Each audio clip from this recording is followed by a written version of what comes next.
7000 kilometrni bosib o'tgan 25-yilda ishlab chiqarilgan Cobalt avtomat Style variantidan o'sha magnitofonlari bor.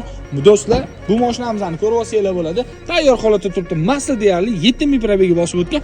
Propani bilan zavodskiy ballonlarda kraskalar to'g'risi $1200 bosh to'lov bilan oylik to'lovlar 4.950 ming so'mdan. Davom etamiz do'stlar. 74000 kilometrni bosib o'tgan, monitorlari bor, poliglari bor, kraskalar toza bo'lgan Spark 22 avtomat, 4 yumshoq ballonlari bor.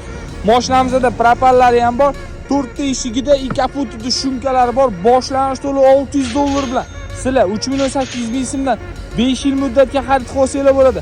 2024-yilda ishlab chiqarilgan Gentralarni uchratish juda ham qiyin. Bizda sotuvda $700 boshlang'ich to'lov bilan bezlik variantdagi tonirovka rashinalari bilan bo'lgan chexol poliglari tayyor qilib qo'yilgan, monitorlari, medial pultlari hamda start stoplariga ega ushbu avtomobilimizni xarid qilsanglar bo'ladi.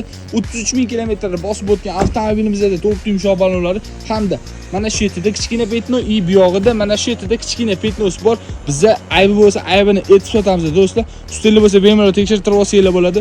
5 yil muddatga oylik to'lovlari 5.200 ming so'mdan chiqadi. Ushbu avtomobilimizda benzinda harakatlangan. Pastdagi nomerlarga aloqaga chiqib, ushbu avtomobilimizni xarid qilib olsanglar bo'ladi. Kuzatishda davom etinglar. Salomat bo'linglar.